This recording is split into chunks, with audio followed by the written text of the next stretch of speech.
Dios les bendiga, jóvenes. Bienvenidos una vez más a este seminario virtual sobre Apocalipsis. Hoy vamos a dar continuidad a la serie y tenemos en agenda los capítulos 4 y 5, la adoración celestial y el rollo y el cordero. Antes de iniciar, quiero asegurarme de que todos me escuchan y para eso voy a iniciar un breve sondeo. Les pido que abran la aplicación y que contesten de manera rápida la pregunta que aparece en sus pantallas. Les voy a dar un minuto para que todos contesten esta pregunta.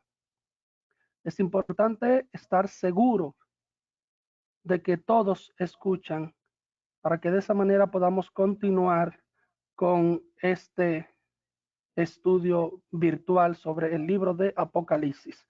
Mientras ustedes completan la pregunta que aparece en sus pantallas, quiero anunciarles el contenido. El contenido para la sesión de hoy es la adoración celestial, como ya dije en el capítulo 4, y vamos a analizar las características del trono de Dios, los 4 seres vivientes y los 24 ancianos. En el capítulo 5, el rollo y el cordero, vamos a estudiar el rollo, el cordero inmolado y el nuevo cántico.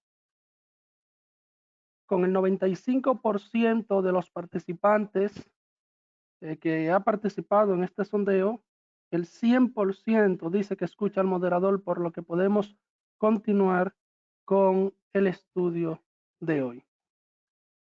Bien, este es el programa que vamos a agotar y vamos a iniciar en el mismo orden con el capítulo 4. Vamos a iniciar de inmediato para ganar tiempo.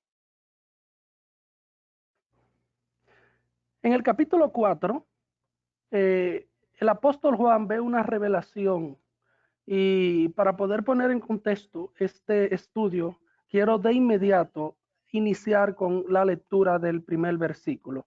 Dice Apocalipsis capítulo 4, versículo 1. Después de esto miré, y he aquí una puerta abierta en el cielo, y la primera voz que oí como de trompeta, hablando conmigo, dijo: sube acá, y yo te mostraré las cosas que sucederán después de estas. Lo primero que yo quiero aclarar en este versículo es lo siguiente. Si seguimos el orden que llevamos en el estudio, noten que en el capítulo anterior estuvimos estudiando el mensaje a las 7 iglesias y terminamos con 2 iglesias que son representativas de nuestros tiempos. Una iglesia que ha sido bendecida por el Señor, quien le ha abierto una puerta ancha para que pueda llevar el evangelio de Jesucristo, y otra iglesia que es llamada al arrepentimiento, Filadelfia y Laodicea respectivamente. Siguiendo ese orden, hay quienes entienden que en el primer versículo del capítulo 4 de alguna manera se refiere a eventos que vamos a ver más adelante tienen lugar en el periodo de la gran tribulación. ¿Por qué? Porque el primer versículo dice: miré, después de esto miré. Y aquí encontramos argumento para entender que si nos ajustamos a la interpretación que estudiamos anteriormente de que cada iglesia corresponde a un periodo y ya se dio el mensaje a cada una de las iglesias en sus respectivos periodos, ahora el versículo primero está proponiendo que los eventos que tienen lugar aquí suceden precisamente cuando la iglesia del Señor es llamada a través del arrebatamiento por Jesús.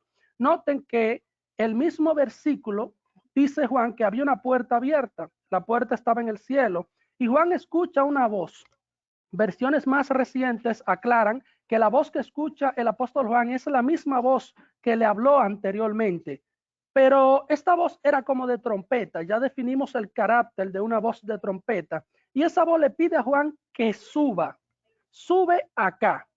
Hay algunos expertos que entienden que si bien no se refiere de manera directa a un arrebatamiento, esta expresión podría de algún modo ajustarse para darle el sentido escatológico al texto y de esta manera enseñar que cuando el Señor le dice a Juan, sube acá, podemos encontrar en ello una aplicación para referirnos a el momento en que Dios llamará a su iglesia y la arrebatará. Por eso creemos que los eventos que ahora se narran, las profecías que que se le entregan a Juan a través de esta visión, tienen lugar justamente cuando la iglesia ya ha partido de la tierra. Y es importante entender eso para poder poner en contexto los siguientes versículos. El versículo 2 dice Juan, y al instante yo estaba en el espíritu, y he aquí un trono establecido en el cielo, y en el trono uno sentado. Esta visión del apóstol Juan guarda relación con otra visión que tuvo el profeta Daniel. Recuerden que ya les mencioné que Daniel también vio la venida de Jesús. Y Daniel en su revelación dice, estuve mirando hasta que fueron puestos tronos y se sentó un anciano de días. Y Daniel concluye esa revelación diciendo que un río de fuego procedía y salía de delante de él, refiriéndose al trono, que es el mismo trono que ahora está viendo el apóstol Juan. Y Daniel concluye, el juez se sentó y los libros fueron abiertos. Entonces, de alguna manera, nosotros tenemos que entender que los libros a los que se refiere Daniel en su profecía son los libros que en el juicio final serán abiertos para recompensar a cada uno según haya sido su obra a la luz de la palabra. El versículo 3 empieza a describir aspectos relevantes del trono del Señor. Fíjense que dice que el aspecto del que estaba sentado en el trono, y se está refiriendo al Padre, a Jehová de los ejércitos, era semejante a piedra de jaspe y de cornalina. Y había alrededor del trono un arco iris semejante en aspecto a la esmeralda. Esto quiere decir lo siguiente. Primero, cada uno de estos elementos son distintivos y representan una característica del trono de Dios. Por ejemplo, el jaspe es un diamante perfecto cuya brillantez describe de alguna manera la pureza, la santidad y la majestad del trono de Dios. La cornalina, que tiene un color rojo, como pueden ver en la segunda imagen de esas piedras que se proyectan en sus pantallas, es símbolo de la justicia, pero también de la ira divina que se ha de derramar sobre la tierra. Y dice Juan en ese mismo versículo, el versículo 3, que había alrededor del trono un arco iris. Por ese arco iris era semejante en aspecto a la esmeralda. Recuerden que el arco iris en el contexto espiritual se refiere principalmente a una promesa, a un Dios de pacto, a un Dios que guarda sus pactos.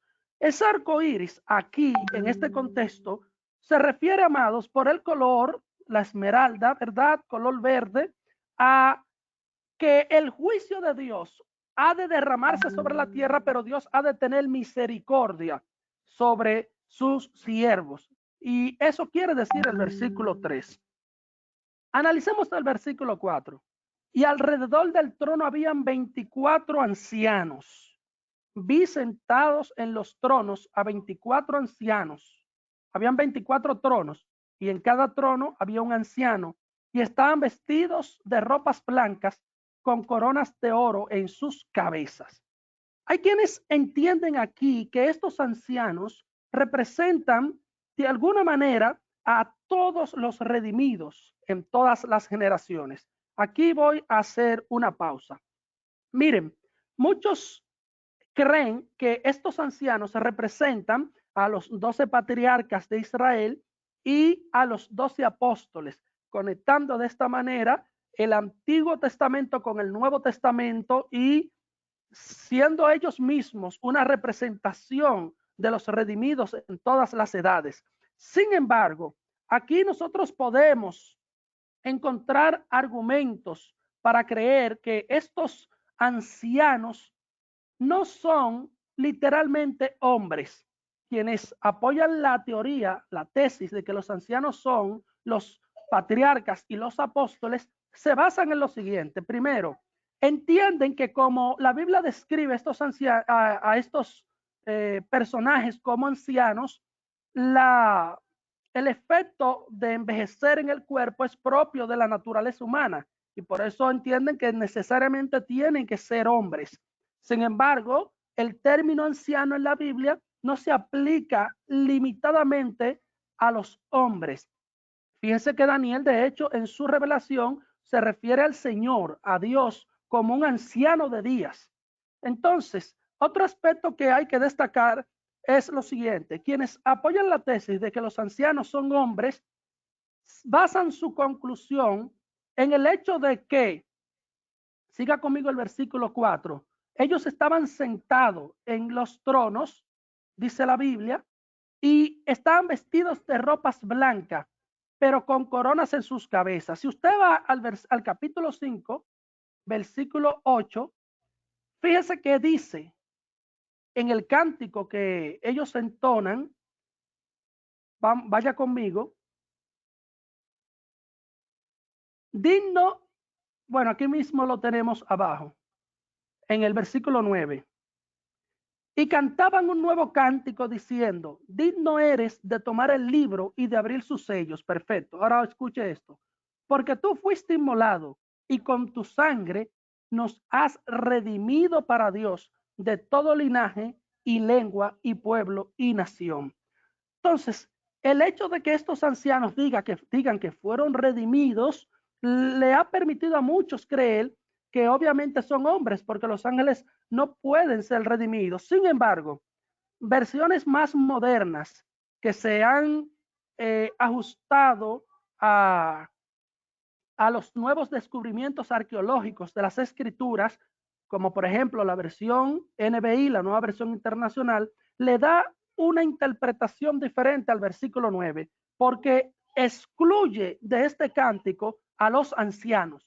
El versículo 9 dice, digno eres de recibir el rollo escrito y de romper sus sellos, porque fuiste sacrificado y con tu sangre compraste para Dios gente de toda raza, lengua, pueblo y nación.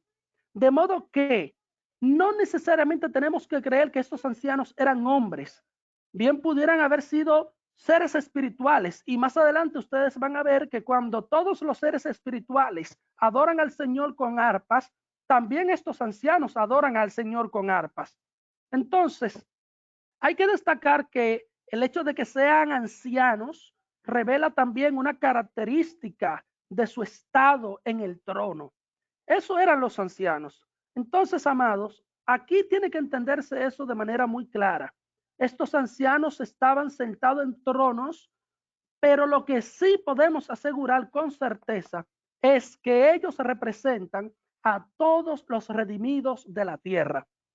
¿Por qué a todos los redimidos? Pues porque no vaya usted a pensar que con el sacrificio de Jesús solo alcanzan salvación los que hemos vivido después de su muerte, porque el sacrificio de Cristo tiene el poder para redimir tanto al que vivió después de su muerte, al que vivió en su época, pero también al que vivió antes de su nacimiento.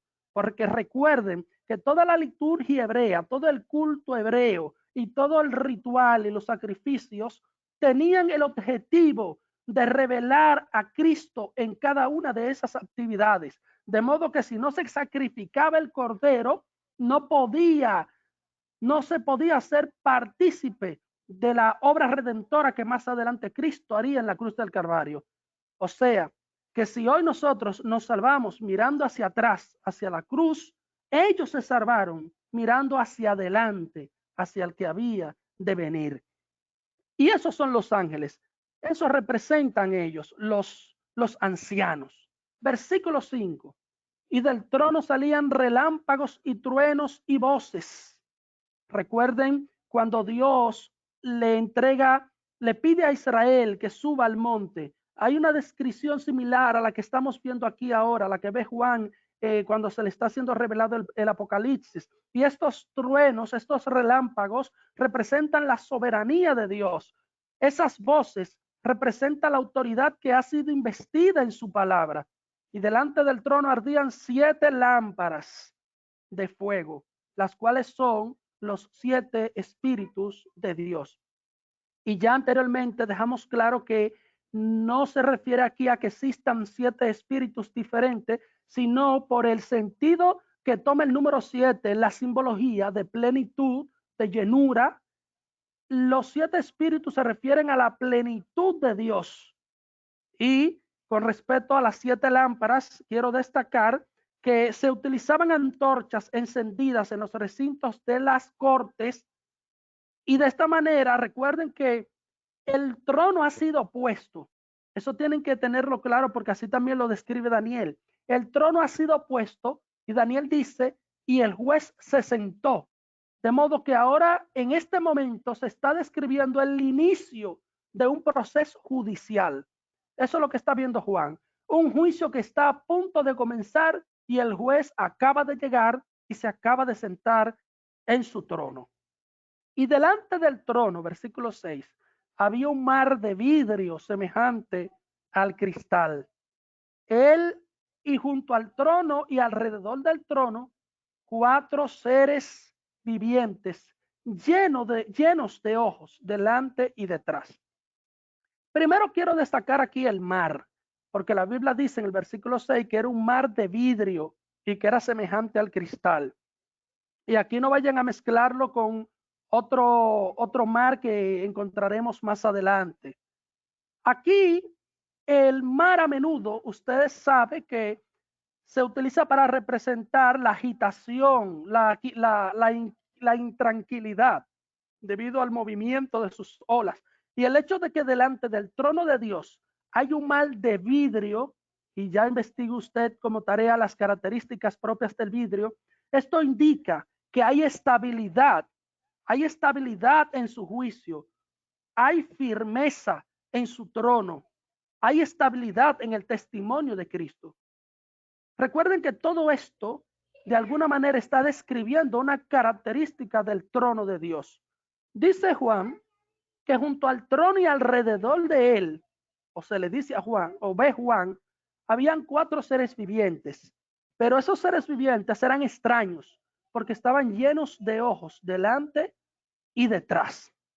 Y no es la primera vez que en la Biblia vemos seres vivientes acompañando el trono de Dios. No es la primera vez.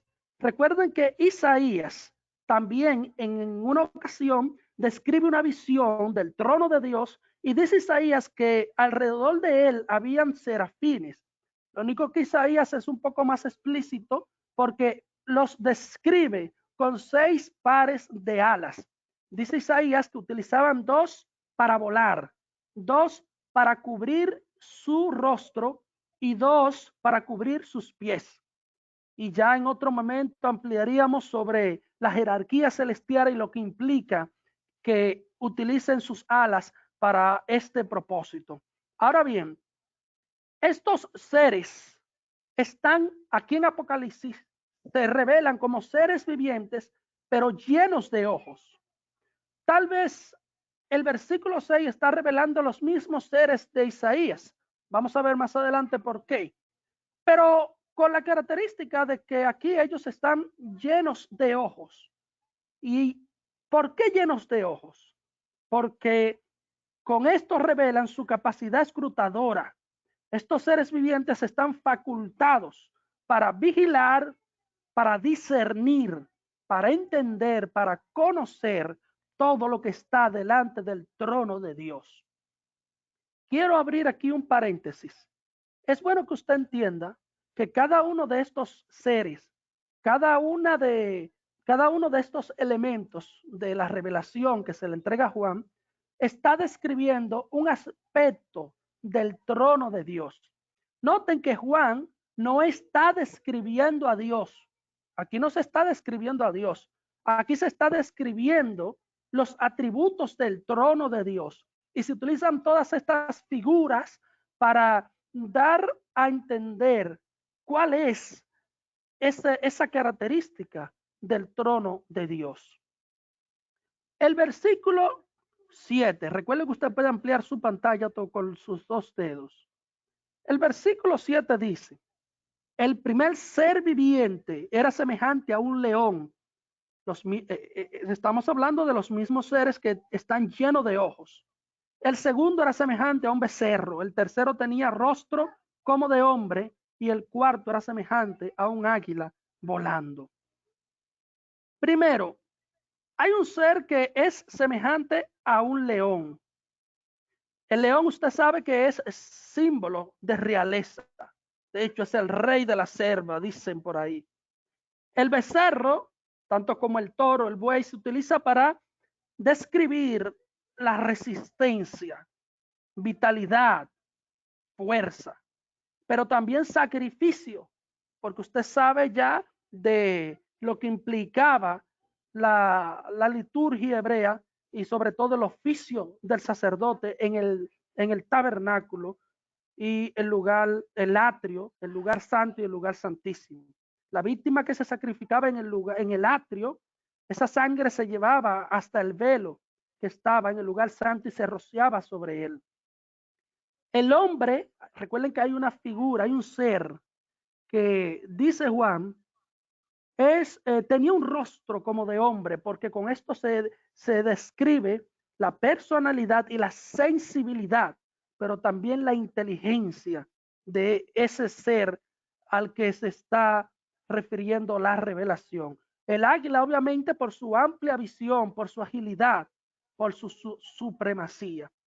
Todos estos son rasgos que caracterizan al trono de Dios. Hay un juez que se acaba de sentar y va a iniciar un juicio, pero es necesario primero que Juan entienda que ha de juzgar a la tierra con justicia, pero también con poder, con misericordia.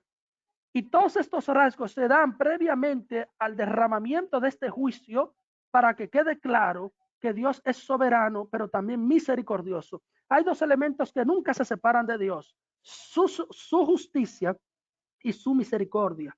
Dios es justo, pero siempre misericordioso. Y cuando Dios ejecuta su justicia, lo hace también con misericordia.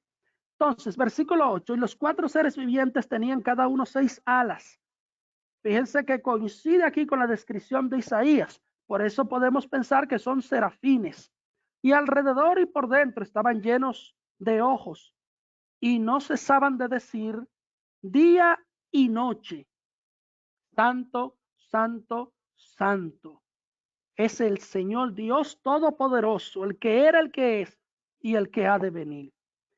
Aquí las 6 alas, hay quienes han dado una interpretación diferente a la que yo voy a dar ahora.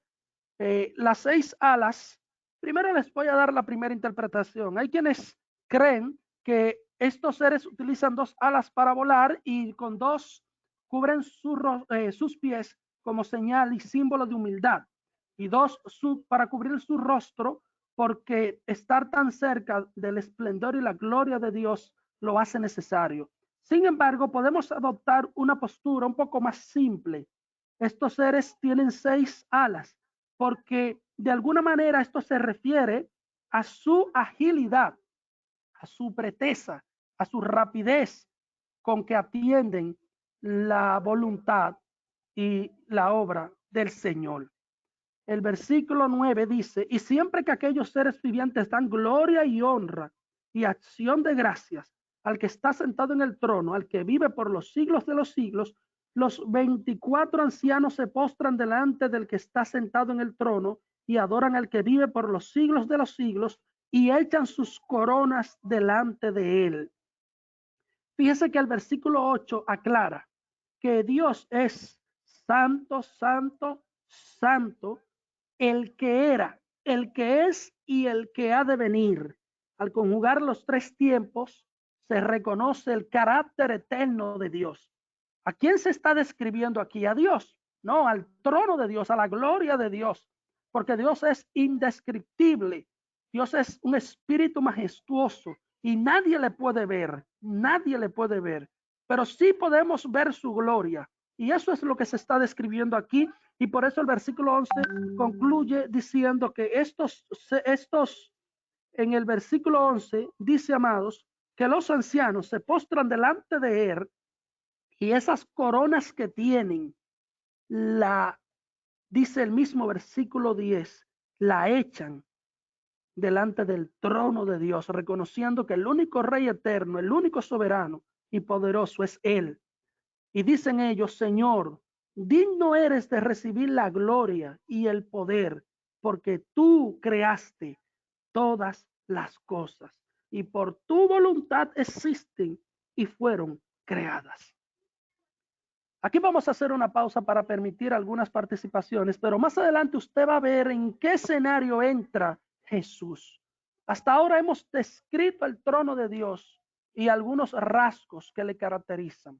Eso es lo que está viendo el apóstol Juan en su revelación. Les voy a pedir, mientras cedo algunas oportunidades, que llenen ese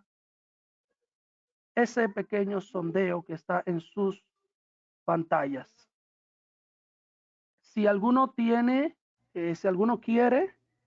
una oportunidad para referirse de manera específica a lo que hemos hablado hasta ahora, lo puede hacer en este momento tocando la mano en la parte superior derecha de su pantalla. Vamos a permitirle que terminen de llenar el sondeo para poder continuar mientras nuestro hermano Richard Paulino agota la oportunidad. Adelante, Richard. Activa, por favor, el micrófono en la parte superior de tu pantalla.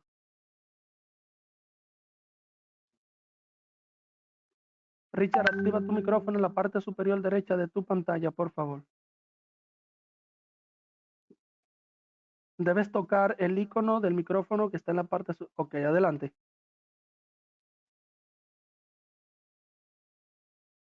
Saludos, buenas noches, Dios le bendiga a todos primeramente.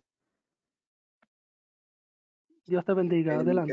Quiero enfocar en la parte del versículo donde dice arcoíris. Esto indica que era una señal de alianza que estableció entre vosotros y yo, o sea, entre Dios y nosotros, y con todo ser vivo que esté con vosotros para generaciones perpetuas. Pongo mi arco en las nubes, que serviría de señal de alianza entre la tierra y Dios. Amén. Espérate, mami, que es virtual.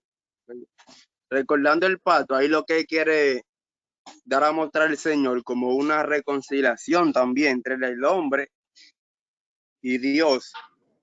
La revelación que indica aquí el apóstol Juan, la revelación que recibe, es dando una señal sobre el trono de Dios, ¿me entiendes?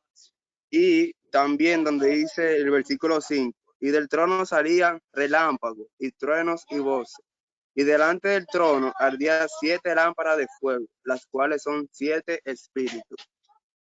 Esos 7 espíritus, me imagino, sí, estoy en un estudio habitual y entonces no quiero que me interrumpa para aportar aquí a los hermanos en Cristo. Adelante, varón. Sí. Y esto indica, hermano, que el Señor quiere dar una revelación directamente al apóstol Juan para que el pueblo despierte. Y del trono salía relámpago. Eso viene siendo una señal que Dios está dando, una advertencia. Truenos y voces sobre lo que tú dijiste anteriormente en tu aportación, que esto describía el trono de la gracia de Dios. Y hasta aquí es mi parte. Dios le bendiga y Dios le guarde. Hasta ahora eso es lo que he entendido, porque hoy es mi primer estudio, porque no se me quería descargar la aplicación porque estaba muy lento el internet. Pero más adelante seguiré aportando. Dios le bendiga y Dios le guarde. Amén. Dios te bendiga, varón, y gracias por unirte y estar atento. Les voy a pedir que rápidamente llenen esa pregunta. ¿Qué representa el aspecto semejante a piedra de jaspe? ¿La belleza de Dios? ¿La pureza, santidad y majestad de Dios o la misericordia de Dios? ¿Qué representa? Vamos a cerrar. El 39% votó y la mayoría dijo que era todos acertaron, la pureza, la santidad y la majestad de Dios. Eso representa el aspecto semejante a piedra de jaspe. Rápidamente, otra pregunta: ¿qué son los 24 ancianos o a quiénes representan? ¿A los 12 patriarcas y los 12 apóstoles? ¿A los redimidos de todas las generaciones? ¿O son seres angelicales que representan a todos los redimidos? 6% ha votado. Les pido por favor que voten todos, y van a disponer de 1 minuto para hacerlo. Les queda 30 segundos. Los 24 ancianos, los 12 patriarcas y los 12 apóstoles, o los redimidos de todas las generaciones, o seres angelicales que representan a todos los redimidos. 10 segundos. El 54% ha votado. 57. Les pido que avancen y cerramos esta pregunta. En sus pantallas el resultado. Un 25% dice que son los 12 patriarcas y los 12 apóstoles. Y ya descartamos en el estudio esa posibilidad porque no pueden ser literalmente los patriarcas y los apóstoles por las razones que expuse anteriormente. El 40% dice que son los redimidos y el 35%, que es la postura que yo respaldo, dice que son seres angelicales que representan a todos los redimidos. Vean en sus pantallas el versículo que está en la parte de abajo, en pequeñito, amplíen, donde la Nueva Versión Internacional dice que estos seres vivientes no se incluyen como redimidos en la adoración que elevan al Señor. Por lo tanto, quienes no pueden ser redimidos son los seres espirituales. Última pregunta de esta ronda. Llenen rápido, por favor. Luego cedemos una última oportunidad a otro hermano y continuamos. ¿Qué representa el mar de vidrio? Esa es la pregunta que hago en este momento. Los mares que habrán en la Nueva Jerusalén, la perfección de la Nueva Jerusalén, o la estabilidad, transparencia y esplendor del trono de Dios. Veo que las respuestas se están dividiendo entre todas las opciones. Disponen de 1 minuto para completar la última encuesta de esta ronda y otorgar la última oportunidad antes de pasar al siguiente capítulo. Les pido que avancen. Les concedo 10 segundos para cerrar la encuesta. Y a continuación, el resultado en sus pantallas.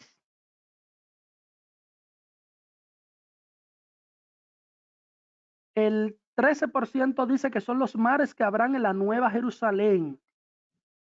El 9% dice que es la perfección de la Nueva Jerusalén. Y el 78% dice que es la estabilidad, transparencia y esplendor del trono de Dios. Perfecto. Recuerden que ya les dije que todos estos elementos describen rasgos característicos del trono de Dios. El Dios que se sienta ahora sobre dicho trono para juzgar a las naciones, para derramar juicios sobre ellas. Ese mar de cristal representa estabilidad, transparencia, el esplendor de la gloria del Señor. Si alguien quiere la última oportunidad de esta ronda, puede tocar la mano en la parte superior derecha de su pantalla antes de que podamos avanzar y continuar con el capítulo que sigue, capítulo 5. Como no tenemos a nadie con la mano levantada, vamos a continuar. Capítulo 5. El rollo y el cordero. Y vi en la mano derecha del que estaba sentado en el trono un libro escrito por dentro y por fuera, sellado con 7 sellos. Este libro, lo primero que tenemos que hacer es identificar, definir qué es este libro. Hay muchas interpretaciones. Sin embargo, este libro es un título de propiedad. Es el título de propiedad que le otorga a quien sea digno de abrirlo. Vamos a estudiar brevemente por qué la garantía, el derecho sobre toda la creación. Fíjense que el libro lo sostiene en su mano derecha Dios. Dios. Dice ahí el versículo 1 que lo sostiene el que estaba sentado en el trono. Ese libro tiene un contenido extenso porque está escrito por dentro y por fuera, de modo que la herencia de quien ha de recibir este libro es muy amplia, es muy grande. Y el libro está sellado con 7 sellos. De acuerdo a las leyes romanas, los títulos y documentos oficiales necesariamente tenían que ser guardados de ese modo, con 7 sellos de laca, y solo el propietario tenía el derecho a abrirlo. ¿Qué quiero decir con esto? Ustedes saben que Dios le otorgó el derecho a gobernar y dirigir la tierra a Adán, pero por causa del pecado Adán perdió ese derecho.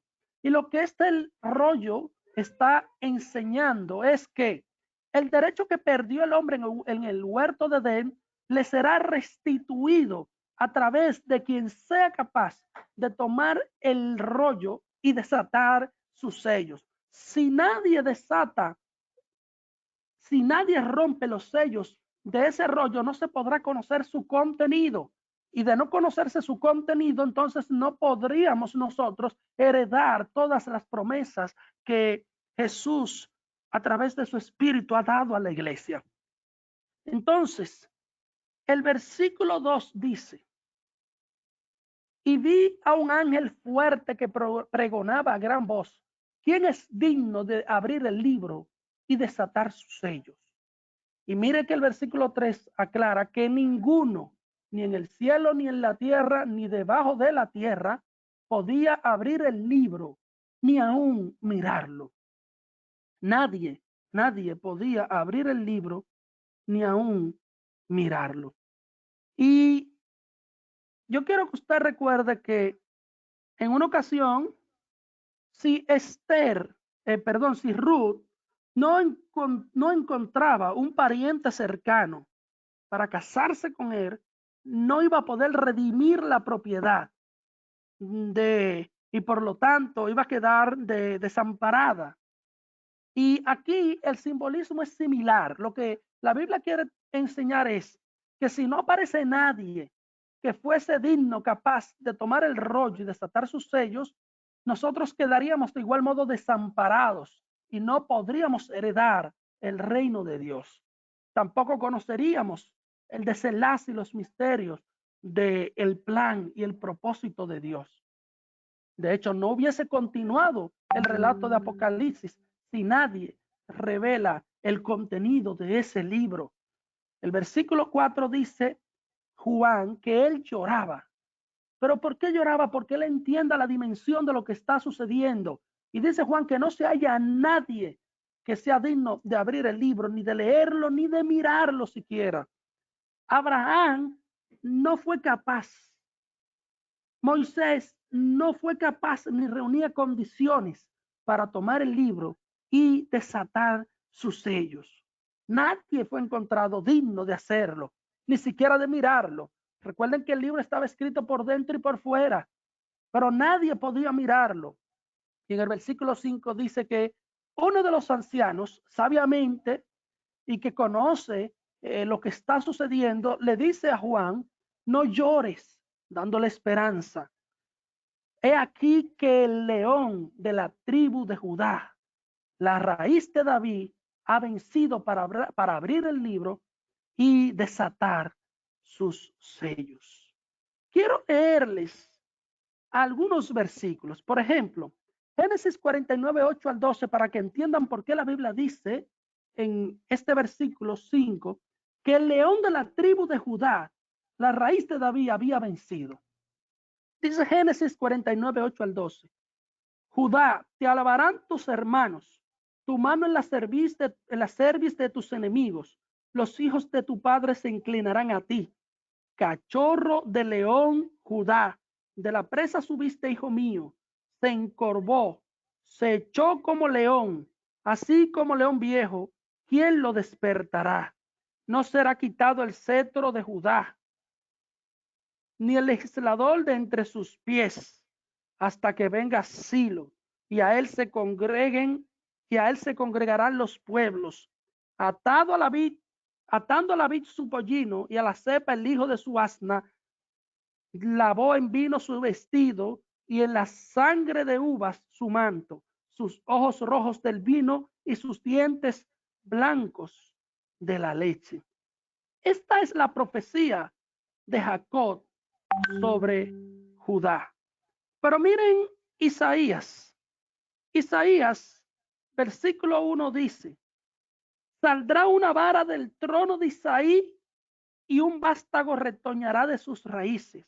Y el versículo 10 del mismo capítulo, acontecerá en aquel tiempo que la raíz de Isaí, la cual estará puesta por pendón a los pueblos, será buscada por las gentes y su habitación será gloriosa.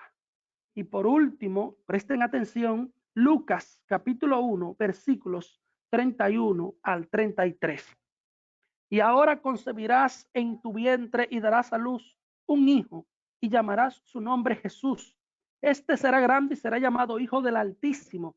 Y el Señor Dios le dará el trono de David, su padre, y reinará sobre la casa de Jacob para siempre, y su reino no tendrá fin. De modo que lo que aquí está diciendo el versículo 5 es que Jesús es el digno heredero de tomar el rollo y desatar sus sellos. La Biblia lo está vinculando con David para que quede claro que él es el heredero. La Biblia le llama el león de la tribu de Judá para atribuirle a Cristo el cumplimiento de la profecía que profirió sobre sus hijos el patriarca. Versículo 6. Y miré y vi que en medio del trono y de los 4 seres vivientes y en medio de los ancianos estaba en pie un cordero como inmolado. ¿Qué es lo que hace a Jesús digno de poder tomar el libro y desatar sus sellos? Primero, que Él es el cumplimiento del plan de Dios para salvar a la humanidad. ¿Por qué? Porque todos los sacrificios señalaban a Cristo como el que entregaría su vida para redimirnos. Eso debe estar claro. Entonces, el versículo 6 dice que Juan ve, escuche bien, que en medio de los ancianos había en pie un cordero, pero hay una característica. El cordero es como inmolado. De modo que lo que Juan está diciendo es que reconoció en ese cordero las características del sacrificio de Jesús. Dicho de manera simple y sencilla, ese cordero era Jesús que se hizo digno de cumplir esta misión porque murió en la cruz del Calvario voluntariamente por nuestros pecados. Eso es lo que dice el versículo 6. Pero hay un detalle al que hay que prestar atención y no nos podemos permitir pasar ese detalle desapercibidos. Ese cordero tenía 7 cuernos y 7 ojos. Y dice el mismo versículo, los cuales son los espíritus, los 7 espíritus de Dios enviados por toda la tierra. Los cuernos. Recuerden que estamos en el versículo 6. Los cuernos representan o son símbolo de poder. De modo que aquí, que el hecho de que el cordero tenga 7 cuernos, lo que está diciendo la Biblia es que era omnipotente. y ahora se está refiriendo a Jesús. Ahora se está describiendo a Jesús. Él es omnipotente. Recuerden que cuando Dios ordenó la construcción del tabernáculo y entrega el diseño a Moisés, le pide que construya el altar del holocausto. Y ese altar del holocausto tenía en sus esquinas, la parte superior, un cuerno en cada esquina, simbolizando de este modo el poder expiatorio de la cruz del Calvario, porque si bien es cierto que el cordero apuntaba hacia Cristo, el altar apuntaba hacia la cruz. Entonces los 7 cuernos representan la omnipotencia de Dios, de Jesús. Los 7 ojos, su omnisciencia. Y ya en clase anterior mencioné el versículo donde se aclara que Cristo no tenía necesidad de que nadie le contara nada de los hombres, porque Él sabe lo que hay en el corazón del hombre. Y los 7 espíritus, otra vez aclaro, la plenitud de Dios en Cristo Jesús. De modo que Jesús ahora toma de su Padre el rollo para desatar sus sellos. Versículo 7. Y vino y tomó el libro de la mano derecha del que estaba sentado en el trono. Lo tomó de Dios mismo y recibió por eso de él, presta atención a esto, la autoridad para ejercer el juicio. Jesús recibe de Dios cuando toma el rollo, la autoridad para derramar él mismo los juicios sobre la tierra. Más adelante ustedes van a ver qué sucede cada vez que Cristo desata o rompe uno de esos sellos. Por eso usted no puede permitirse perderse estos estudios, porque hay que seguir la secuencia para poder entender. Versículo 8.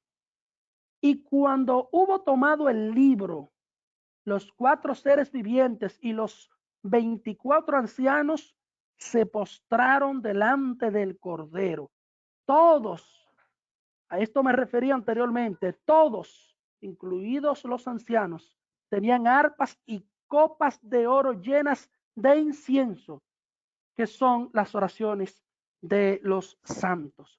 Todos se postraron, amados. Se postraron los ángeles, se postraron los ancianos, se postraron los seres vivientes, todos los espíritus se postraron. ¿Usted sabe delante de quién? Delante del que acababa de recibir el poder de juzgar a las naciones, delante de Jesús de Nazaret. Eso es lo que está viendo Juan, que Dios le entrega a Cristo el poder para juzgar las naciones. Y las arpas aquí se utilizan, como en otros textos, como una representación de que los seres espirituales son adoradores y alaban al Señor. El incienso, vamos a prestar atención a este versículo, a esta última parte del versículo 8. Hay copas llenas de oro y copas de oro llenas de incienso. Pero miren qué dice aquí, que son las oraciones de los santos. Entonces, quizás algunos se pregunten si en el versículo 1 del capítulo 4, yo dije que estos eventos tienen lugar después del arrebatamiento de la iglesia, ¿verdad? Justo cuando inicia a derramarse los juicios sobre la tierra. ¿Por qué aquí dice que esas son las oraciones de los santos?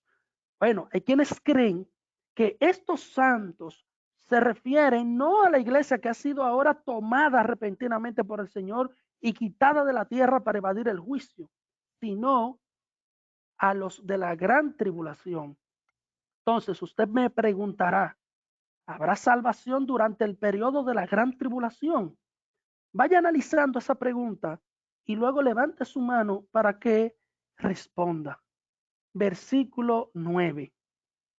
Y cantaban un nuevo cántico diciendo, digno eres de tomar el libro y de abrir sus sellos, porque tú fuiste inmolado y con tu sangre nos has redimido para Dios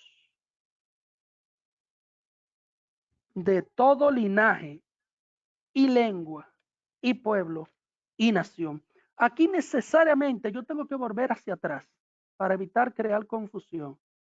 Yo tengo que volver hacia atrás y tengo que pedirles a todos, vamos a ampliar esto, tengo que pedirles a todos que amplíen sus pantallas para que puedan ver ese versículo que está en el centro. Ese versículo. Vamos a ponerlo más grande porque yo quiero que esto quede claro. Quiero que esto quede bien claro. Vamos a ponerlo un poco más grande. Vamos a ponerlo un poco más grande. Perfecto. Yo quiero que ustedes, y vamos a colocarlo aquí, porque yo quiero que hagamos ahora una comparación entre esta versión y la NBI. Presta atención, amplíe. Busque otra vez el versículo 9 que está a la derecha ampliando. Dice el versículo 9. Y cantaban un nuevo cántico diciendo, digno eres de tomar el libro y de abrir sus sellos, porque tú fuiste molado y con tu sangre. Y miren cómo estos seres que alaban al Señor se incluyen, y con tu sangre nos has redimido para Dios de todo linaje, lengua y nación, lengua, pueblo y nación. Pero ahora vayan al versículo que está al lado y vean cómo la nueva versión, más ajustada a la realidad, dice, excluyendo a estos seres, digno eres de recibir el rollo escrito y de romper sus sellos, porque fuiste sacrificado y con tu sangre compraste para Dios gente de toda raza, lengua, pueblo y nación. Eso quiero destacar en este capítulo. Así que continuamos con el versículo 10. Puede ampliar su pantalla. Y nos has hecho, pero ya ustedes saben que una nueva versión o las nuevas versiones excluyen a estos seres de la redención. Los ángeles no fueron redimidos, por lo tanto, no expresan su alabanza de este modo. Les pido que consulten este texto con versiones más recientes para que entiendan lo que estoy diciendo. Y nos has hecho para nuestro Dios reyes y sacerdotes y reinaremos sobre la tierra. Y miré y oí la voz de muchos ángeles alrededor del trono y de los seres vivientes y de los ancianos. Y su número era millones de millones, millones de millones. Continuamos. Versículo 12. Que decía a gran voz, el cordero que fue inmolado, o sea, Jesús, es digno de tomar el poder, las riquezas, la sabiduría, la fortaleza, la honra, la gloria y la alabanza. Y a todo lo creado que está en el cielo y sobre la tierra y debajo de la tierra y en el mar y a todas las cosas que en ellos hay, oí decir al que está sentado en el trono y al cordero, sea la alabanza, la honra, la gloria y el poder por los siglos de los siglos. Los cuatro seres vivientes decían, amén. Y los 24 ancianos se postraron sobre sus rostros y adoraron al que vive por los siglos de los siglos. Aquí quiero decir dos cosas antes de ceder algunas oportunidades a quienes levanten sus manos. Primero, fíjese que al son de la adoración se van uniendo todos los seres angelicales y espirituales. Se unen los cuatro seres vivientes, se unen los 24 ancianos y se unen todas las legiones celestes.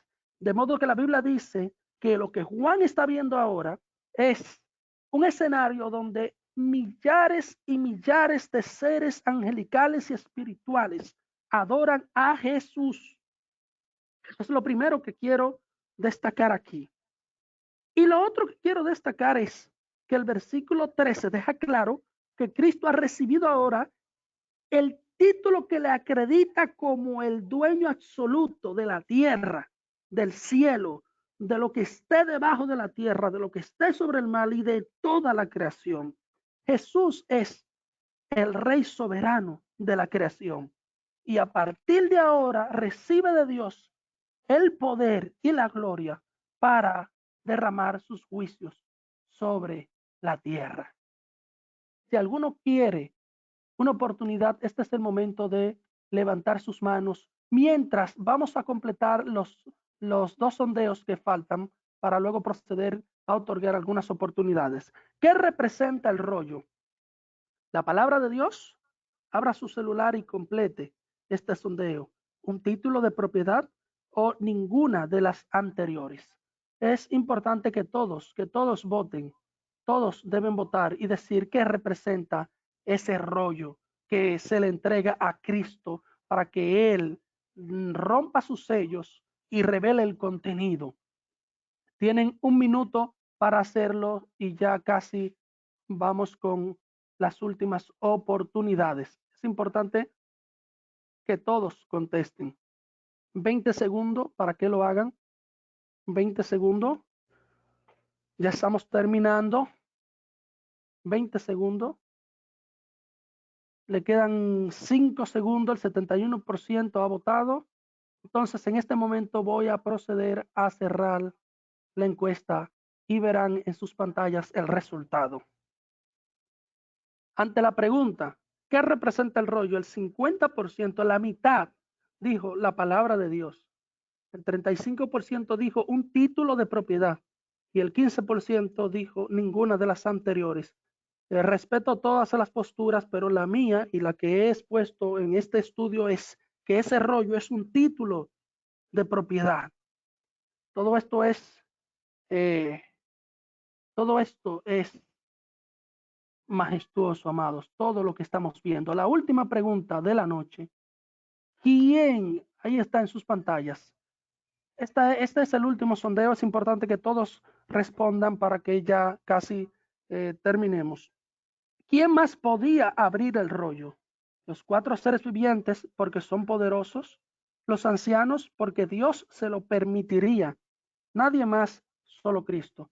1 minuto para que todos voten y a partir de ahora tienen 30 segundos. 67% ha votado. Es importante que todos completen este sondeo para que podamos continuar y otorgar algunas oportunidades antes de despedir. 20 segundos. Es importante que todos elijan una opción y le den a enviar la parte derecha superior de sus pantallas luego de elegir la respuesta que quieren, con la que quieren identificarse. 5 segundos. 83% ha votado. Procedo a cerrar la encuesta y comparto con ustedes el resultado. Ante la pregunta, ¿quién más podía abrir el rollo? Nadie dijo los seres vivientes porque son poderosos. Obviamente ellos no tenían. La Biblia deja claro que no se encontró nadie digno. Los ancianos porque Dios se lo permitiría. No, tampoco. No había nadie digno en toda la creación. Nadie más, solo Cristo es la respuesta. Solo Cristo. Vamos a cederle esta oportunidad a nuestro hermano, Richard Paulino. Adelante, Richard.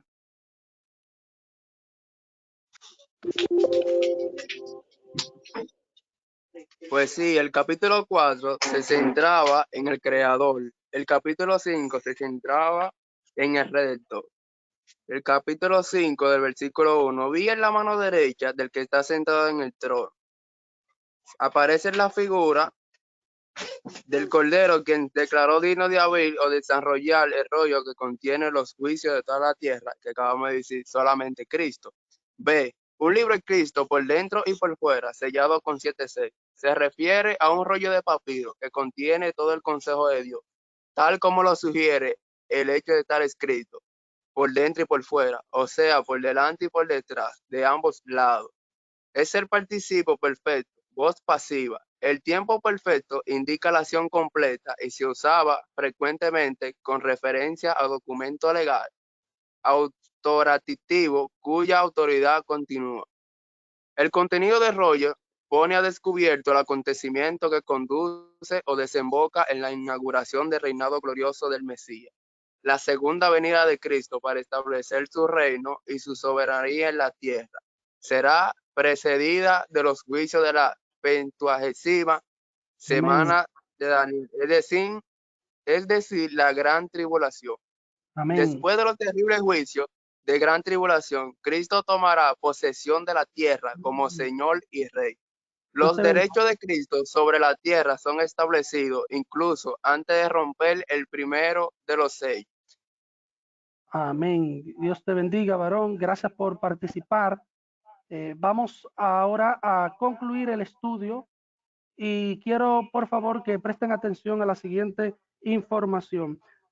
Vamos a continuar a partir de ya mañana con los siguientes capítulos 8 y 9 del libro de Apocalipsis. Vamos a ver los sellos, vamos a estudiar los 144,000 sellados y la multitud vestida de ropas blancas. Es importante que estén pendientes al código que se les va a enviar a través de las diferentes redes sociales al ID para que puedan inscribirse con tiempo y participar a partir de las 8:30 de la noche. Los capítulos que vamos a estudiar mañana son 6 y 7 de Apocalipsis. Entonces, amados, antes de cerrar la sesión, ya finalmente, cuando yo cierre la sesión, van a recibir en sus pantallas una encuesta que nos va a ayudar a seguir mejorando. Es importante que se tomen 2 minutos para completarla, porque de ese modo sabremos cómo están recibiendo el trabajo que estamos haciendo. Dios les bendiga mucho. Gracias por unirse. Gracias por participar y por estar atento a este estudio. Esperen que más adelante les vamos a compartir el estudio completo a través de YouTube. Última oportunidad, nuestro hermano Gadiel Torres. Adelante.